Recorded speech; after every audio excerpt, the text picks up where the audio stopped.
Welcome. Oh my. You know, I think a good thing to do would be to meditate for a couple of songs just to kind of move the energy out that we've been picking up all week long. And let's tune into our spiritual nature. Um, and I'd like for you to start this meditation by focusing on your heart. And then as you feel it, move, become aware of your throat and your third eye, and maybe even your crown right up here. Um, so we'll start in the heart and let this beautiful music kind of play with you inwardly to move you. It's really quite remarkable. So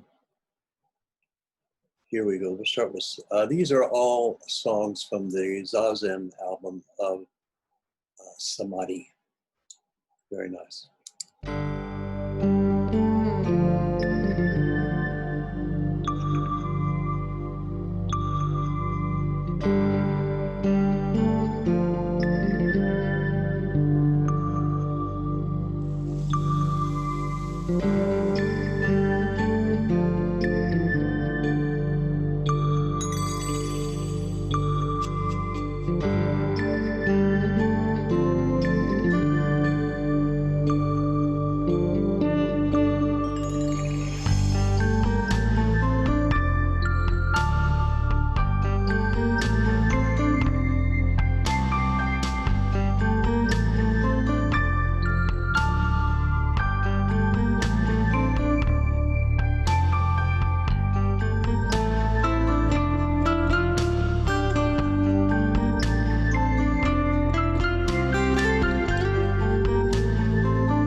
Take a breath.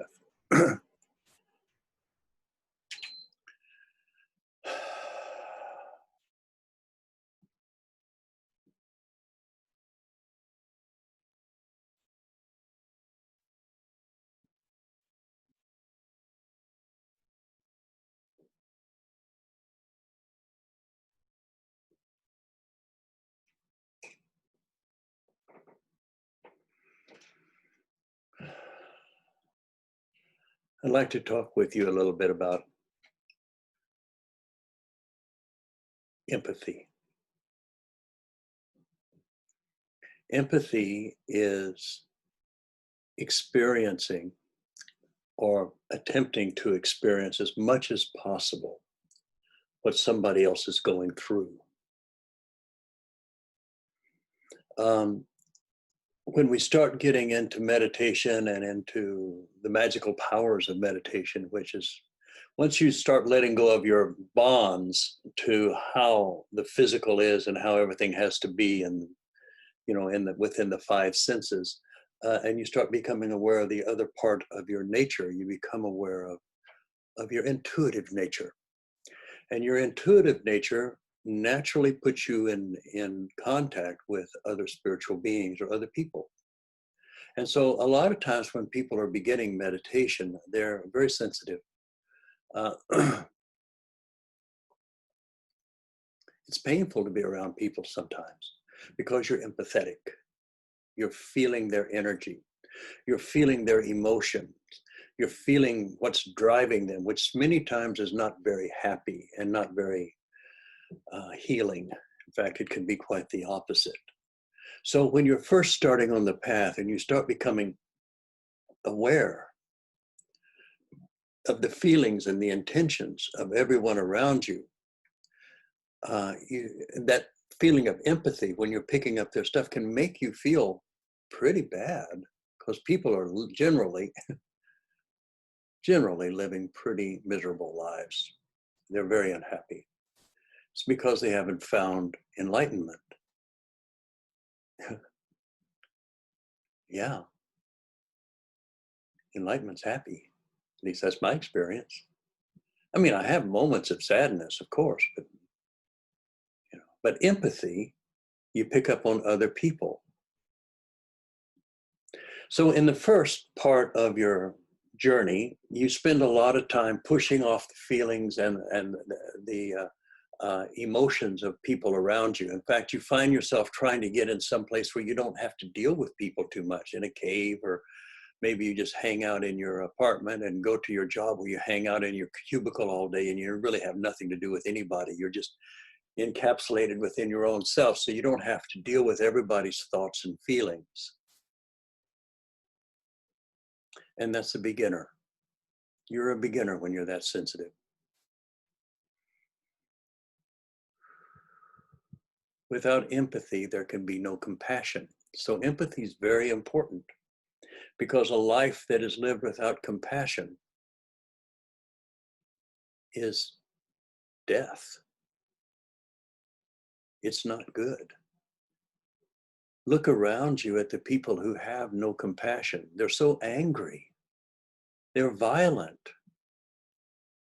They don't want to hear what the other side has to say. If they're from another race or another religion or another political point of view, you just don't want to hear it. In America, we have people that either watch, like MSNBC, or they watch Fox News, and they don't watch, people in MSNBC don't watch Fox News, nor vice versa. They just don't want to listen to it because those other views are so much different than theirs. And I'm telling you, all of them are wrong. How can anyone be right when everybody's wrong? You start picking up empathy, though, you start getting these energies from people around you, and you get it from the television. They're always pushing their point of view and their emotions on you. And so in the beginning, you're just pushing it off. And that can go on for quite a while, until you get powerful enough to not just push it away, but you get really powerful and you pull it in. instead of pushing it away, you start to pull it into your heart. And I've always, I've spoken about the high heart before. If you don't know what I'm talking about, you could go back in some of my videos and look at them. I've given talks with the high heart. It's a way of dissolving anything that's unlike the divine. The divine is, every time I think about it, I go there. There's Brahma, Vishnu, and Shiva. They all happen at the same time, or maybe they happen outside of time. I'm limited in my mental capacities when it comes to dealing with this. But Brahma is the unmanifest. It hasn't manifested yet. So Brahma energy is the creative energy that has yet to manifest. It's the dream without a plot, so to speak. The Vishnu energy is when that dream solidifies itself enough that it becomes things, objects, attitudes, anything that has a beginning, a middle, and an end is part of this process. It's not part of Brahma. Brahma has no beginning, middle, or end. Vishnu is all about being, and Shiva is all about the dissolution of that being back into spirit. The nature of spirit is unmanifest, but it is love. Love is, you experience love when you have aligned yourself perfectly with something else. When you've aligned that inner part of you with the sunset, you say, what a lovely sunset. You have a moment of love about the sunset. Yeah. You pick up a little kitten, feel a soft little fur, hear its mew, love.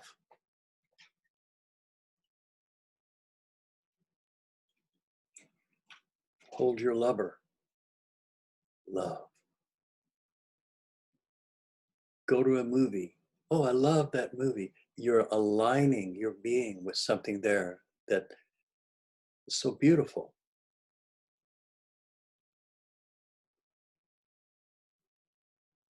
So when we're being empathetic and we're picking up on these energies from other people and other things around us, the world itself is pretty chaotic. And if you haven't noticed, the world is on fire right now.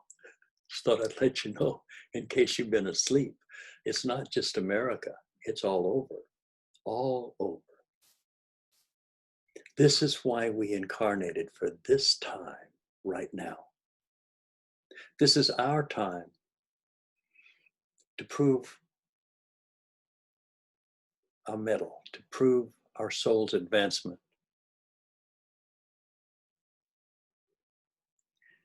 And it begins with empathy. So I'm going to go into empathy right now. Do unto others as you would have them do unto you. My mother taught me empathy. It was taught to me at a very early age. When I would be selfish and not let another playmate play with my toys, or I would go visit their house and grab their toys and I was using their favorite toy and they didn't want me to have it, My mother would pull me aside and said, how would you like it if he did that to you? How would that make you feel?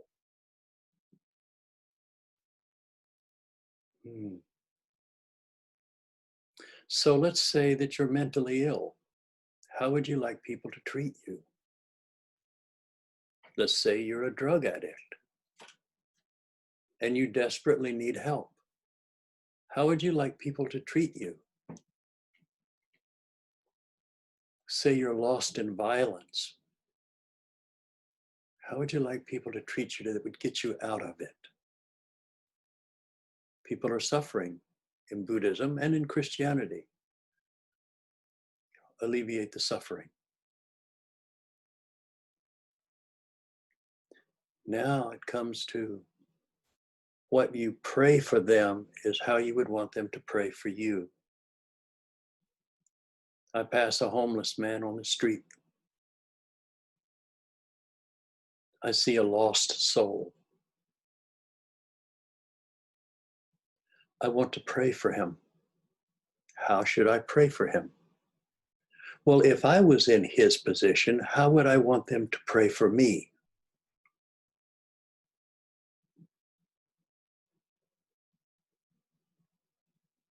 How would I want them to treat me? That's how you should treat them.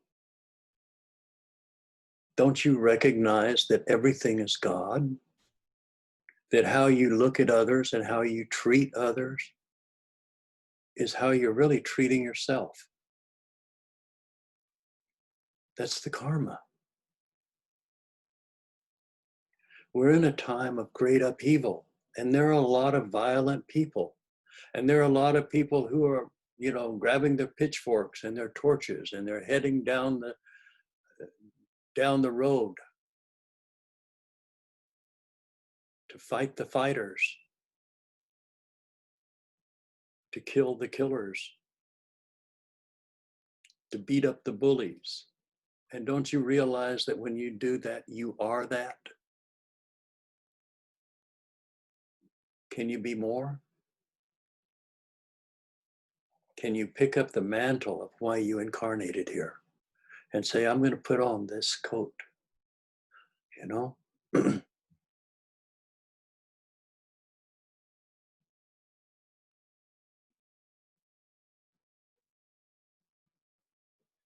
How you look at the world is how you're looking at yourself. I watch a lot of people, some very powerful people, who when they talk about other people, they're really talking about themselves. That person is so angry. They're so horrible. And the person that's saying that is exactly that. It's easy to look outside and see others, but how much are you doing? How much are you judging others? How much are you praying for them as if you're full of pity? Not empathy, but pity. Oh, they're so poor. I feel so bad about them. Judgment, judgment, judgment. That's not compassion. Compassion is having gone through being homeless and then seeing a homeless person.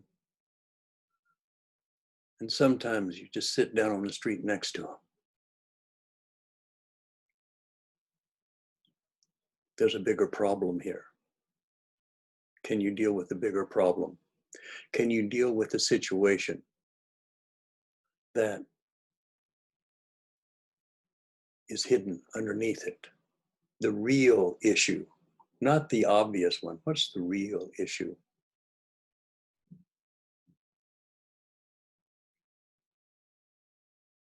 People can talk about their problems all day long, but every once in a while they'll stop and they'll say something. Oh, there's the issue. They can talk about their wife or their dogs or whatever all day long. And then they'll say, and then my boss was giving me a hard time. Aha, now we know where it was. You need to look at yourself. Watch your judgments. When you have let go of your empathy and you're sitting there looking at somebody with a great deal of anger and upset,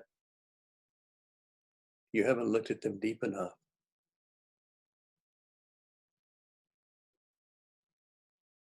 You haven't.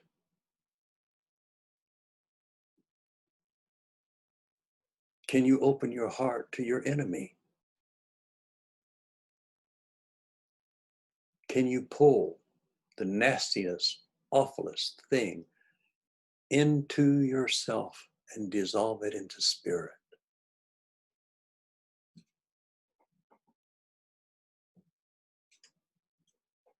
Can you turn the darkness that's inside of you, that you're seeing outside of you, but it's actually inside of you? Can you take that darkness and dissolve it into the clear light of reality, and in its place, unconditional love?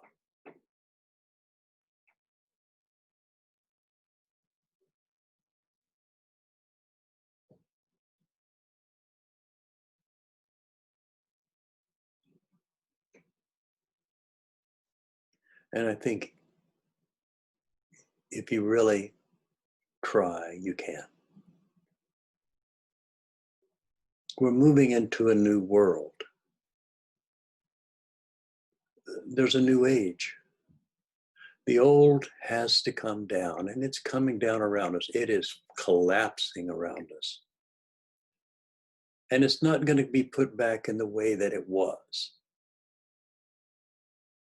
The way we teach our schools, the way we run our businesses, the way we entertain ourselves, all of this is going to be reinvented in a better way.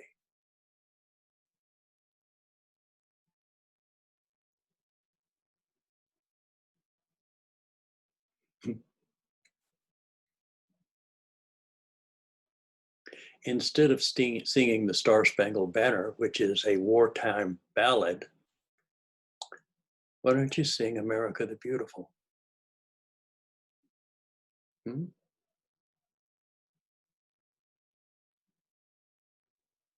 Instead of being judgmental about people who are conservatives or conspiracy theorists or whatever, can you just admit that everybody is coming from ignorance? Ignorance in the fact that they don't know their true nature. There's a big difference between stupidity and ignorance. Stupidity, you just don't have the mental acuity to apprehend it or comprehend something. You're just not smart enough. But ignorance, everybody's ignorant in some ways. Maybe you're ignorant when it comes to advanced mathematical formulas. That doesn't mean you're stupid. It just means you don't know it. If you were inclined and wanted to, you could learn it. Unless you're stupid. And we're all stupid to a degree. We all have our limitations.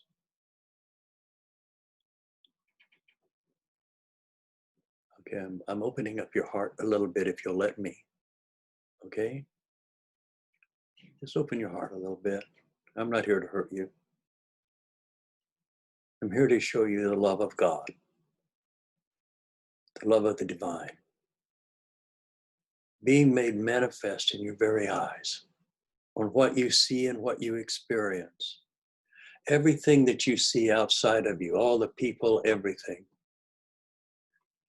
it's a hologram inside your brain. And as your senses pull in this information and creates this little hologram inside your brain, it is filtered by your prejudices and your ignorance about what another culture might be like. You know, you're a racist because you are ignorant of the other race. You don't see them as people like you and I.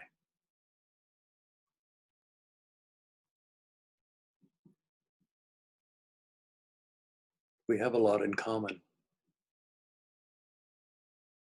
Can we start looking for those areas of agreement where we can agree with our adversary while we're still with them? Where we can be around angry people and be peaceful and calm and not judgmental.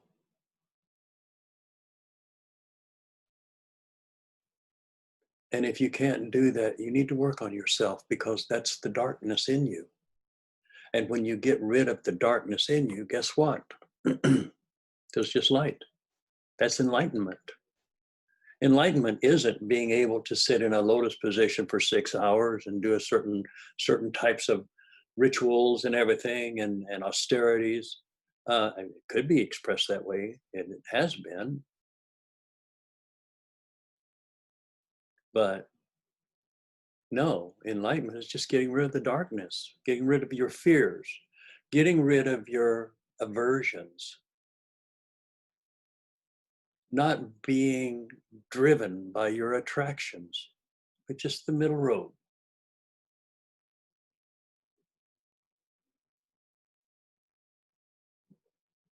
So empathy is really a tough thing because you're being forced to feel the thoughts and the feelings of people you don't like. But it's the opportunity to turn that part of God that you see in that other person, turn that part of the divine into light inside yourself.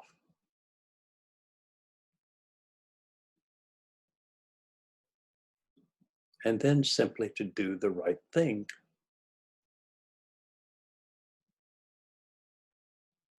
Your life is so short. I'm coming up on my 74th birthday here in a couple of months. My gosh, it's whizzing by. Life is just flying by. It's like I'm traveling at full speed toward that great curtain that I will go through. All of us will. But in the meantime, I've got a life to live. And in that life to live, it is my job to realize God, to realize the divine in all of its permutations, to realize that suffering comes from the ignorance of the oneness of all. That we hurt each other because we perceive the other person as not being us. We hurt animals because we don't think that they're of value, that we don't see God expressing through that creature.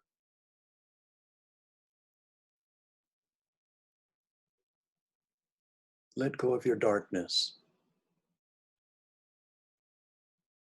Allow those feelings that you pick up from others that are very painful and abrasive, allow those feelings to come into this one spot right here, right where that little notch is, right there, right? Put it right there. If it goes there, it goes into the void. And once anything goes into the void, there's nothing for it to stick to. So it has to dissolve. Your worst fears, your worst occult energies, the poltergeist, the demons, all that, you can just dissolve them all right here. It's not a problem.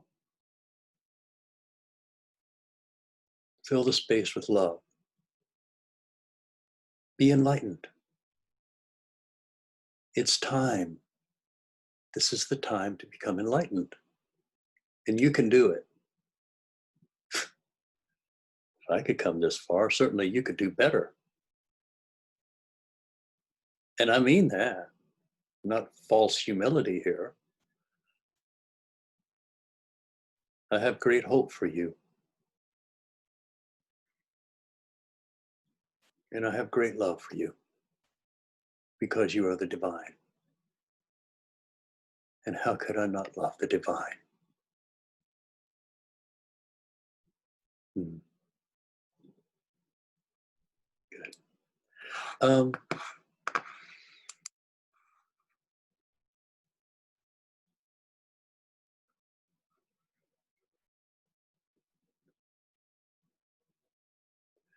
Let's meditate to a couple of songs, 2 songs, and I think that'll do it for us.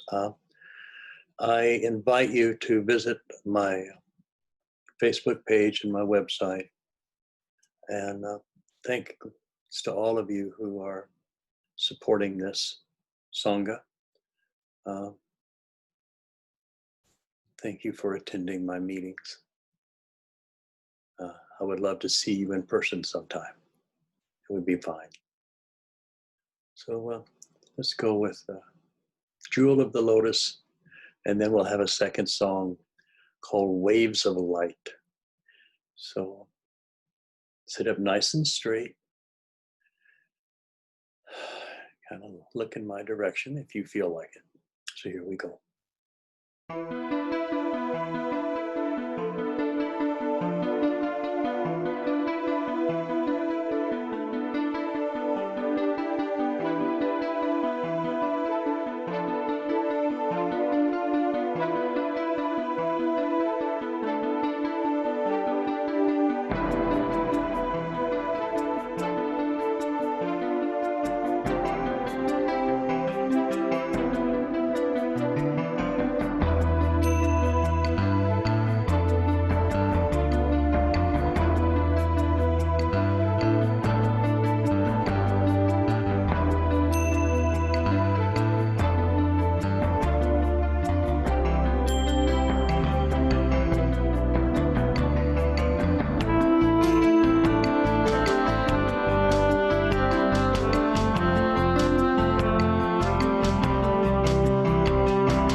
Namaste.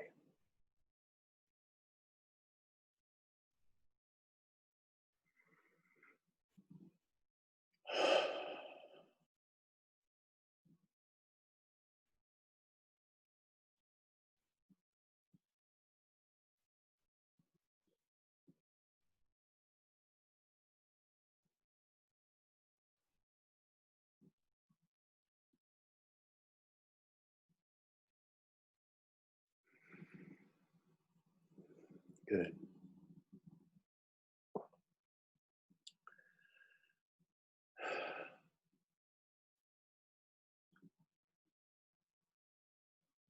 Do unto others as you would want them to do unto you. Be kind, gentle.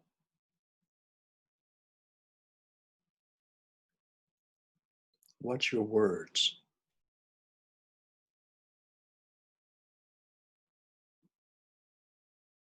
Be mindful of your actions and your attitudes.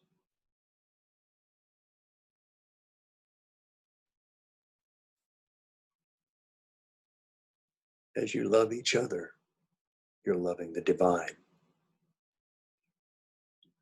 As you're caring for those who need help, the divine is caring for you. What part of karma don't you understand? It's all inside of you. And you can clean it up with love, with forgiveness,